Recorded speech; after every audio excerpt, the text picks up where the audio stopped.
Pendant des générations, on nous a enseigné que nous devions croire en l'histoire de l'Exode uniquement par la foi. On nous a dit que le mont Sinaï, où Moïse a reçu les 10 commandements, était situé en Égypte. Mais il n'y a aucune véritable preuve qui rende cela crédible. Aucune image ou objet laissé en arrière. Pratiquement rien pour valider l'une des histoires les plus importantes de la Bible. La Bible dit plus de 70 fois que les Israélites sont sortis d'Égypte vers Madian, qui serait proche ou totalement dans l'actuelle Arabie Saoudite. Est-ce vrai qu'il existe peu de preuves démontrant que l'histoire de l'Exode s'est produite, ou aurions-nous tout simplement regardé au mauvais endroit? Mis à part la théorie que Moïse et Israël soient allés en Arabie Saoudite, ceci est relativement nouveau pour le monde extérieur. Mais ce n'est pas nouveau pour la population locale. Nous étions fréquemment abordés par des autochtones enthousiastes à l'idée de parler avec des Américains pour la première fois, et l'une des premières choses qu'ils disaient avec joie était « Savez-vous que Moïse était ici? Laissez-moi vous montrer où son peuple et lui se trouvaient. »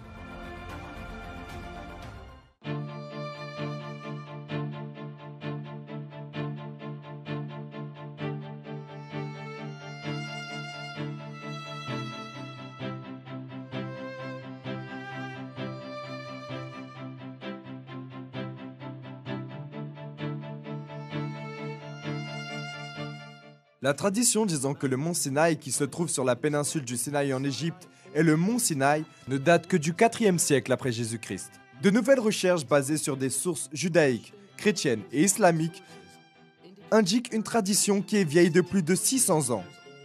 Et en accord avec cette tradition, le mont Sinaï est au nord-est de l'Arabie Saoudite. Cette autre tradition montre le Jabal Makla, un sommet de la cordillère connu comme étant Jabal al-Laz, comme la vraie montagne de Moïse. Plusieurs sources historiques, dont Flavius Joseph, montrent que le mont Sinaï est le mont le plus haut près d'une ville qui aujourd'hui est nommée Al-Bad. Les natifs se réfèrent à Jabal Makla comme Jebel Moussa, la montagne de Moïse. Alors vous appelez ce mont Jebel Moussa? Jebel Moussa. L'une des caractéristiques distinctes de cette montagne est la partie la plus sombre au sommet, comme vous pouvez le voir derrière moi. La Bible dit que Dieu est descendu sur le mont Sinaï comme du feu. Le sommet sombre se démarque des zones autour et les pierres sont uniquement sombres sur les côtés et de l'extérieur. Les chercheurs ne sont pas en accord pour se dire si les pierres sombres sont de véritables preuves de la descente de Dieu sur la montagne comme du feu, comme le dit la Bible, ou si ce sont des roches volcaniques naturelles. Un petit groupe d'Américains a tenté de s'infiltrer dans la zone à la fin des années 70 et au début des années 80. Ils ont été arrêtés et leurs photos et vidéos ont été confisquées par la police de l'Arabie Saoudite. Leurs preuves étaient perdues. Cependant, des images et vidéos ont commencé à se propager petit à petit vers le monde extérieur. En accord avec ceux qui les ont vus et ont été emprisonnés, ces lieux étaient maintenus secrets par le régime saoudien. Une théocratie qui les cachait du monde avec des barrières, la police et la menace. En essayant de comprendre pourquoi est-ce que les Saoudiens cachaient un lieu si important, j'ai commencé à chercher des sources dans le monde islamique. Pendant 15 ans, j'ai été dans le service de renseignement antiterroriste et les relations internationales. Et l'un de mes meilleurs contacts avait une histoire à raconter. Il faisait partie d'un groupe djihadiste et il a même eu des réunions avec les services de renseignement pakistanais et des proches associés d'Oussama Ben Laden. Et maintenant, il en parle pour la première fois. Lorsque j'étais dans le monde du djihad, nous savions tous que le mont Sinaï était en Arabie Saoudite. Les personnes de l'extérieur, même la majorité des musulmans, ne savaient même pas que c'était là. Parce que nous combattants, nous voulions que personne ne le sache. Nous savions que le gouvernement saoudien l'avait caché et protégé avec sécurité et nous étions d'accord. Nous croyions que si un lieu, même un lieu saint, est visité par des personnes et utilisé pour l'idolâtrie, il devrait être détruit, mais nous le cachions à cause de la loi islamique, ce qui l'a sauvé. C'est pourquoi vous pouvez le voir aujourd'hui et l'apprécier.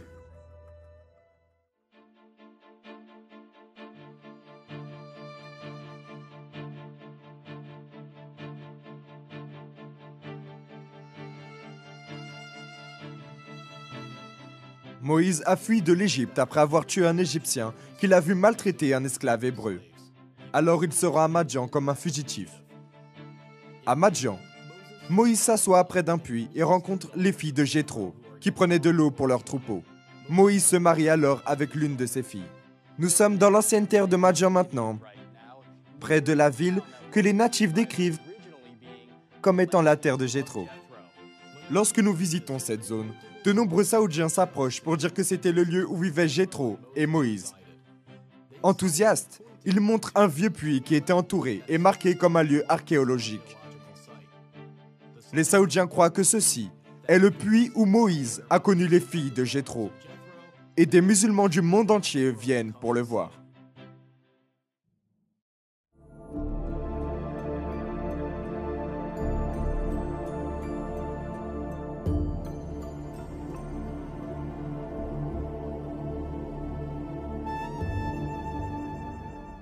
Le livre d'Exode dit que la traversée de la mer Rouge a eu lieu dans un endroit appelé Yam Souf. Mais les spécialistes ont longtemps été en désaccord sur sa localisation. Il y a deux supposés lieux de la traversée de la mer Rouge, de l'Égypte vers l'Arabie Saoudite. Le premier se trouve dans le détroit de Tiran, dans la partie sud de la péninsule du Sinaï en Égypte. Le second est à la plage de Nouéba en Égypte.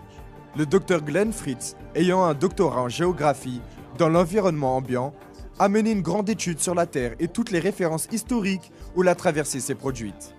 Il n'a trouvé qu'un indice qui concordait, la plage de Nouéba en Égypte.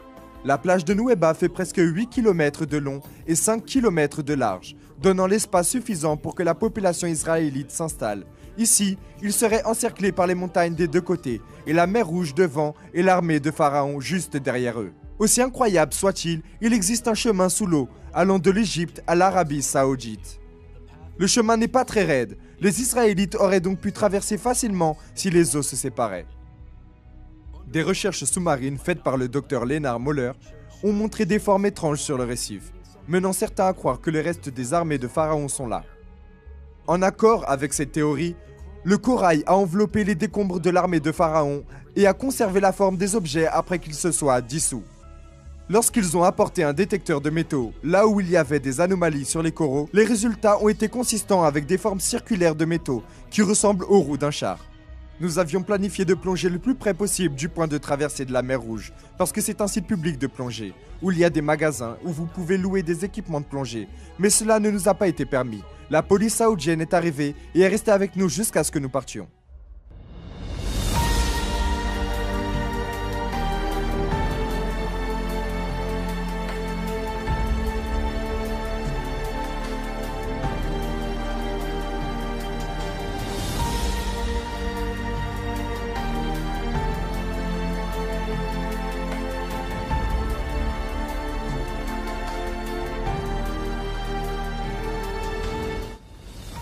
Après la traversée de la mer Rouge, Moïse et les Israélites se sont arrêtés dans un lieu proche du mont Sinaï, appelé Elim. À la recherche désespérée d'eau, ils ont trouvé un lieu avec 12 puits et 70 palmiers. Au long du chemin vers le possible mont Sinaï, il y a un lieu qui ressemble à Elim, avec de nombreux palmiers. Et jusqu'à aujourd'hui, 12 puits. Les natifs nous ont montré ce lieu, et le spécifiant comme étant Elim.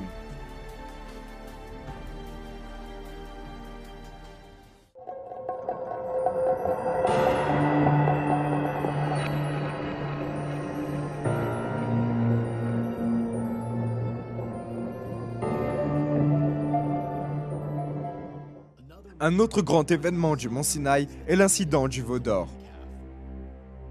Lorsque Moïse était sur le mont Sinaï, certains parmi le peuple ont commencé à adorer un veau d'or.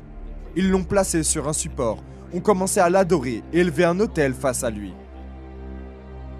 Lorsque Moïse descend du mont Sinaï, il détruit le veau d'or et jette les restes dans le fleuve qui descend de la montagne. Ici, face à la montagne, nous voyons les restes de ce qui aurait pu être le lieu d'adoration du veau d'or. Maintenant derrière moi, dans ce site archéologique que les Saoudiens protègent, vous voyez tant le support avec différents hiéroglyphes de vaches et de personnes adorant les vaches, tout comme une structure qui est légèrement élevée qui pourrait être l'autel en face du veau d'or. Il y a une plaque en arabe et en anglais, avertissant l'interdiction d'entrer dans cette zone.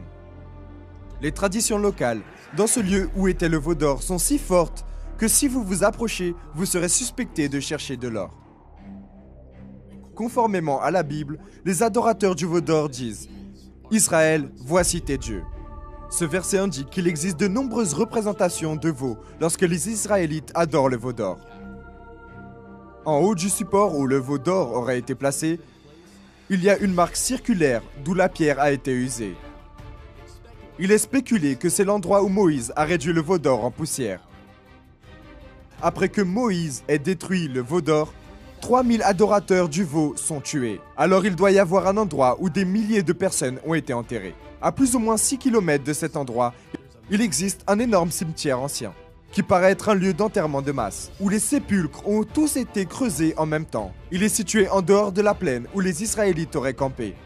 Alors il est situé à l'endroit exact, s'il s'agit de l'endroit où s'est déroulée l'histoire. Ici, aussi les Saoudiens ont mis une plaque le signalant comme étant un site archéologique qui est patrouillé par la police.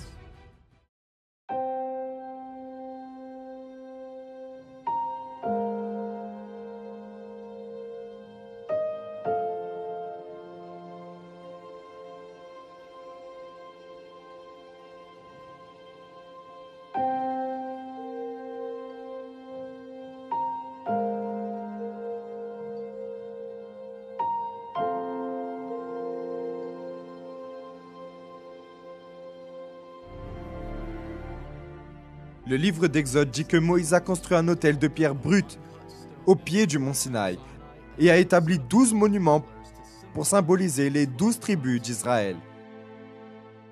Ici, au pied de la montagne, nous voyons cette structure qui semble être un ancien autel. Et là où nous sommes maintenant est probablement la rampe pour les animaux qui les menait au sacrifice au pied de la montagne. La rampe pour les animaux mène à cet endroit de la structure, qui pourrait être la plateforme pour abattre les animaux pour les sacrifices. Les Saoudiens disent évidemment que cela n'a rien à voir avec Moïse, mais ils admettent qu'ils ont trouvé des résidus et des os d'animaux en dessous de cette zone lorsqu'ils ont creusé. Des personnes ayant visité ce lieu il y a des décennies disent qu'il était bien plus propre et que vous pouviez voir plus clairement les restes des 12 monuments, tout comme une plateforme de pierre sur laquelle il se trouvait. Près de l'autel et des 12 monuments, Moïse a lu pour les Israélites le livre de l'Alliance et ils ont concordé. Cela signifie que Moïse avait probablement un lieu au-dessus de l'autel qui servait d'estrade pour diriger le peuple. Juste au-dessus de cette zone, avec l'autel et les monuments, il y a une zone qui pourrait être un lieu parfait pour que Moïse soit vu et entendu lorsque le pacte a été fait. Une Saoudienne a pointé cette partie de la montagne et nous a montré comment est-ce que la voix de Moïse aurait résonné comme s'il parlait dans un amphithéâtre naturel. La Bible a dit qu'un ruisseau est descendu du mont Sinaï, fournissant ainsi de l'eau aux Israélites. Le ruisseau devait arriver jusqu'à l'autel et au pied de la montagne pour que les sacrifices aient lieu. Il devait arriver près du veau d'or, car Moïse a jeté ses restes dans la rivière. Il est très facile de voir où est-ce qu'il y avait auparavant un ruisseau descendant de la montagne, là où il y avait des preuves de sacrifices brûlés. Ensuite, il prend fin près du possible lieu d'adoration du veau d'or. Il y a même des preuves de puits autour de cette zone, où une piscine d'eau naturelle se serait formée, prouvant qu'une grande population a un jour vécu ici. Conformément à la Bible, le prophète Élie voyage jusqu'au mont Sinaï, et lorsqu'il arrive là, il entre dans une caverne, et c'est là qu'il parle à Dieu. Le véritable mont Sinaï possède une caverne qui est accessible, sûre et adéquate pour dormir. Cette caverne au-dessus de l'autel fait environ 5 mètres de hauteur, 6 mètres de long et 5 mètres de profondeur. Si c'est le véritable mont Sinaï, alors il est quasiment certain que c'est la caverne d'Élie.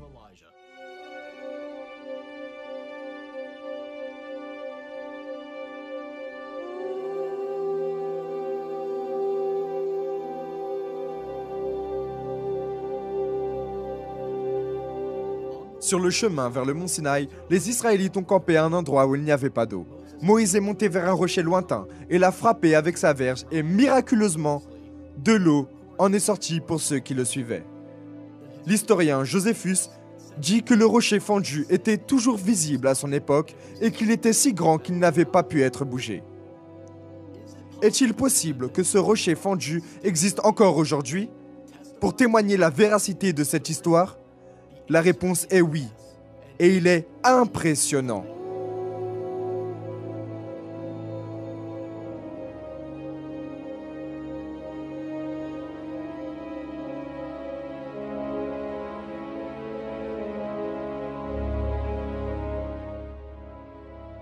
Ce rocher fendu fut découvert pour la première fois par Jim et Penny Caldwell, un couple américain qui travaillait en Arabie Saoudite au début des années 90.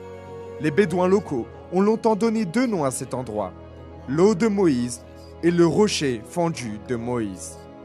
Ce rocher fendu est situé sur une colline de 30,5 mètres et mesure entre 12 et 18 mètres de hauteur. Et ce qui est réellement extraordinaire concernant cet endroit précis de la vallée, le long de la probable route vers le mont Sinaï, est que les rochers situés en dessous de ce rocher fendu sont lisses. Comme si des tonnes et des tonnes d'eau s'étaient écoulées, formant un petit lac en bas, pour que les Israélites puissent y boire.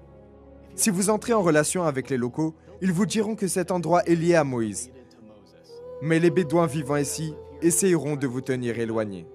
Nous avons vu cela nous-mêmes quand nous avons été chassés de cet endroit. Ok, alors on accélère. Nous allons voir si ces gens vont nous suivre. Nous avons entendu 2 tirs de pistolet. Ces gens ne sont vraiment pas en train de jouer.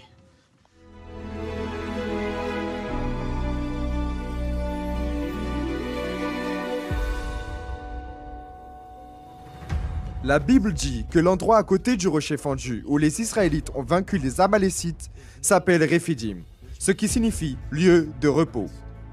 Les inscriptions hébraïques que nous avons trouvées là-bas ont été traduites par lieu de repos, la définition de Rephidim.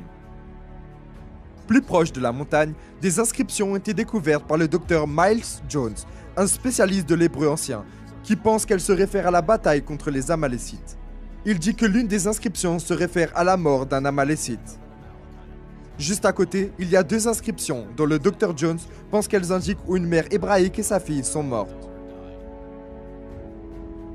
La Bible indique que Dieu a dit aux Israélites de prendre possession de tout lieu que la plante de leurs pieds foulera. À côté du rocher fendu et de la montagne, il y a de nombreux dessins de pieds et de sandales, et à côté des dessins, il y a des écritures hébraïques qui signifient la plante du pied. Nous avons aussi trouvé des inscriptions qui ont été traduites et trouvées comme se référant à Yahvé, le nom hébreu de Dieu. Il y a un autre endroit proche de la montagne qui s'appelle Eau de Moussa, ou la vallée de Moïse. Là-bas, un dessin de Ménorah a été trouvé, et c'est certainement le plus ancien dessin de Ménorah connu jusqu'à aujourd'hui. Maintenant, un nouveau témoin s'est présenté pour révéler que les Soudanais avaient caché des preuves de l'Exode depuis au moins la Deuxième Guerre mondiale. Cet homme était un pilote américain qui a rencontré le roi d'Arabie Saoudite. Bob Cornuke fut l'une des premières personnes à arriver à Jabba Makla dans les années 80. Il a récemment interviewé ce pilote et a rendu les images de cette vidéo accessibles. C'est un honneur de vous rencontrer. Je vous en prie. Nos vies se croisent à un moment qui, probablement, est vraiment historique. Et nous parlons de là où le véritable mont Sinaï est situé. Et je n'aurais jamais pensé que quelqu'un de l'époque de la Deuxième Guerre mondiale aurait vu la montagne et aurait été informé que la montagne était la montagne sainte de Moïse. Et ce sont des musulmans qui vous ont dit que c'était la montagne sainte? Oui, je suppose que tous les militaires savaient qu'elle était sainte. Du moins, ils m'ont interdit de voler autour d'elle, car elle était en dehors des limites. Sinon, je serais tué, soit par Dieu, soit peut-être par l'un d'entre eux. Je ne sais pas. Et lorsque j'ai décollé, j'étais à moitié mort de peur. Mais bien sûr que j'ai volé autour d'elle. Mais elle était différente des autres montagnes, car elle était noire en haut. Oh, c'était un noir vert. C'était assez sombre pour être quelque chose d'effrayant. Vous voulez savoir ce que je crois véritablement? Je pense que c'est le mont Sinaï. Je pense que Dieu m'a laissé voler autour. Voilà ce que je pense. Je pense que vous et moi, il nous a laissé vivre. Pourquoi n'avons-nous pas entendu parler de cet autre candidat pour le mont Sinaï? pourquoi est-ce que quasiment toute l'attention a été pour le lieu traditionnel malgré le manque de preuves convaincantes? Pensez au nombre de choses qui s'alignent à l'histoire biblique bien ici sur ce mont. Il y a une plage et un chemin où la traversée de la mer Rouge a pu avoir eu lieu en accord avec le récit biblique. Vous pouvez voir comment les Israélites auraient campé près d'Élim avec ses 12 puits et 70 palmiers. Sur le chemin pour Jabal Makla, il y a un rocher divisé et une zone adéquate pour camper. Il y a un mont référé comme étant le mont de Moïse avec une grande vallée en face, où des milliers d'Israélites auraient pu camper. Vous pouvez voir un autel de pierre sans coupure au pied de la montagne, où il y a la preuve que des sacrifices ont été brûlés, exactement où il doit être. Il y a la preuve de l'adoration au veau d'or, et vous pouvez voir exactement comment est-ce que Moïse a vu l'adoration du veau d'or lorsqu'il est descendu du mont. Et il y a un ruisseau qui descend du mont comme le raconte l'histoire de l'Exode. Vous pouvez voir exactement la caverne où il y aurait pu être. Tous ces petits détails devaient s'emboîter, et ils s'emboîtent. Après être revenu du voyage, les personnes m'ont demandé quelle a été la sensation de fouler le sol que peu de personnes ont pu faire. Les premiers sentiments étaient faciles à décrire. L'adrénaline, la merveille, la stupeur. Mais il y avait une sensation qui était plus difficile à décrire. Je ne méritais pas d'être là. Je ne suis pas quelqu'un qui donne ses richesses aux pauvres. Et je ne suis pas un scientifique, ni un pasteur. Il y a même des jours où je sens comme si je n'avais pas de foi. Mais après avoir regardé ces montagnes, je me suis souvenu d'une chose. La Bible a un exemple bien clair où Dieu n'utilise pas le meilleur ou le plus attendu. Même Moïse était si incertain qu'il ne voulait pas accepter sa mission. Au lieu d'utiliser le plus qualifié, l'exemple que Dieu utilise est celui que l'on n'attend pas. Celui qui n'est pas sûr de lui, celui qui est faillible, l'opprimé, celui qui doute, celui qui est faible et le rejeté. Tout le monde peut faire la différence. Surtout ceux qui pensent qu'ils ne peuvent pas.